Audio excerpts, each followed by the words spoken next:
We know captions can often appear as fragmented words, making them difficult to follow. Natural captions transforms raw transcripts into clear, structured subtitles with things like proper punctuation, capitalization, and logical breaks, really improving readability and overall comprehension. Our recently released Natural Captions V2 is a complete rewrite, enhancing translation quality by preserving natural phrasing and expanding language support for your VOD and live projects. For a deeper dive, Judith Meyer, my colleague, will now walk you through the details of how natural captions deliver smooth, more engaging, and highly accurate captions with our V2. Hi, my name is Judith Meyer. I worked on Natural Captions V2 for Caption Hub, and it's really a topic close to my heart because I watch a lot of foreign content. I love foreign languages, and I always noticed when someone uses automatic captions, it's so much harder to follow the content or to spend any time thinking about what I hear rather than just trying to keep up with the captions and understand how the sentences fit together without any punctuation, without capitalization, without commas. It's really very difficult and takes brain power away from the messaging, which is, of course, the most important thing. So for me, it was very important to work on this feature for Caption Hub and make natural captions the best system it can be. So let's do a direct comparison. This is YouTube's captioning solution, and as you can see, they keep the ums and uhs, whereas with Caption Hub, we offer disfluency filtering that would take these out of the transcript and create something much more readable that looks more like a professional subtitle added after the fact. Some weird things going on, like the one here, and if you look further, there's not a single comma or full stop found in the entire transcript, which makes it really hard to read. For example, here, New York Stock Exchange and NASDAQ DeepSeek is China's. So this is actually the beginning of a new sentence. DeepSeek here starts the beginning of a new sentence. But if you weren't following very closely what was written, you wouldn't be able to follow it. Natural caption on, same video. And you see it's already much, much better. It has intelligent punctuation and capitalization, and it usually stops on a full dot or a comma, which makes it much easier to read.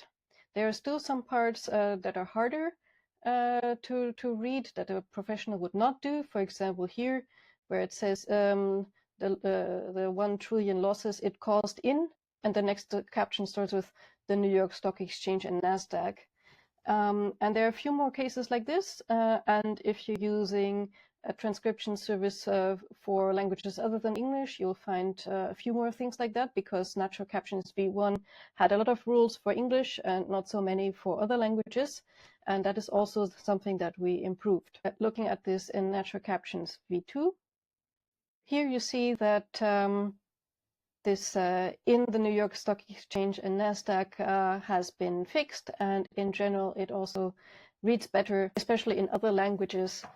You'll see a huge improvement for your transcriptions now. It also respects reading speed and character limits, line limits much better than the original.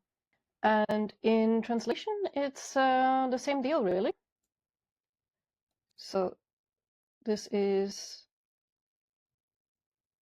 a Spanish translation of the original. First, you see that there are 48 validation errors where the line is too long, and some human linguist will have to go and fix it. And here in the V2 version, there's only 28 such errors left. It's always hard for translation to work out right, because translation tends to be 20% longer than the original in the best of cases. So it's difficult not to run into line length issues, but Natural Captions V2 already fixes a lot of them. And we're working on even more solutions to fix these before your linguists even have to have a look. So here you see in the translation in V1, we have similar issues, like a line ending with the word with, or even here, it kind of compounds the original issues. It has some of the ones that are just as in English, like the line ending with here and con in Spanish. But then there are additional issues, like here, in which the English ends correctly in a comma, and in Spanish it ends in the word por, which is por no hablar. It's not to speak of the loss of $1 billion. So not to mention. So it, for no reason, I just put the word por on the end of that line. And then here, this whole line, the New York Stock Exchange and NASDAQ, became just El NASDAQ, and the rest is in the previous caption for some reason, which makes the previous caption too long. And the reading speed is, of course, also problematic. So these kind of issues, I mean, they're not really our fault, because it's just Amazon Translate. If you give them a subtitle file, they don't really respect what should go in one subtitle and what should go in the next. But we are trying to fix it anyway. And Natural Captions V1 already fixed some of these issues. If you're really putting a subtitle file into Amazon Translate or Google Translate or whatever, you have much worse results than what you see even in V1, but in V2 results are even better. Here, like I said, less validation errors, and then like here, it's fixed. You have en la bolsa de valores, and like not just en Nasdaq on the same line, and throughout the whole thing, the points where the lines are broken, the points where the captions are broken is much better, and the system really tries very hard to observe the limits. Sometimes it's just not possible, like here in this line. When you have one line with 44 and the next one is 39, you can't really move the last word, inteligencia, to the next line. That would make that line bad. But I'm already working on something that may be able to help even there.